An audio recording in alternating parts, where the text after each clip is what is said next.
大家好，我是田园，今天给大家分享一个小碗蒸面包的做法。首先我们在碗中打入3颗鸡蛋，鸡蛋的重量大约是170克。然后先加入3克酵母粉，再加入25克白糖，然后用筷子先把它们充分搅拌均匀。搅匀后再少量多次的加入大约270克的普通面粉，然后用筷子先把它们搅拌成这种面絮状，然后再加入15克的食用油，最后我们再下手把它揉成像这种偏软一些的光滑面团。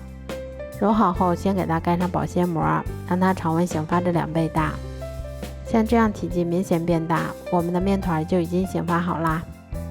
接着我们把它移到面板上，先揉一揉，排出里面的空气，然后再用手先把它搓成长条，再用刀把它切成大小均匀的小剂子。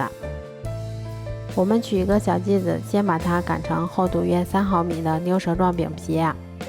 擀好后，我们在表面先摆放一些葡萄干，接着我们再像这样把它从一头慢慢的卷起来。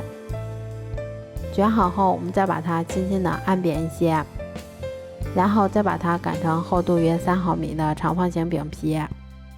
擀好后，我们再把它从一头慢慢的卷起来。像这样，我们的生胚就做好啦。都做好后，我们在小碗表面先刷上一层食用油防粘，然后再把我们做好的生胚依次放到小碗里面。接着我们再给它盖上保鲜膜，让它2次醒发30分钟左右。醒好后，我们先给它刷上一层蛋黄液，这样成品的颜色会更好看一些。接着我们再给它盖上一层耐高温的保鲜膜，防止水蒸气的进入。接着我们再把它冷水上锅，开锅后用大火蒸35分钟左右就可以啦。这样做出的小碗蒸面包吃起来非常的松软香甜，咬上一口还有一股浓浓的鸡蛋和葡萄干的香味儿。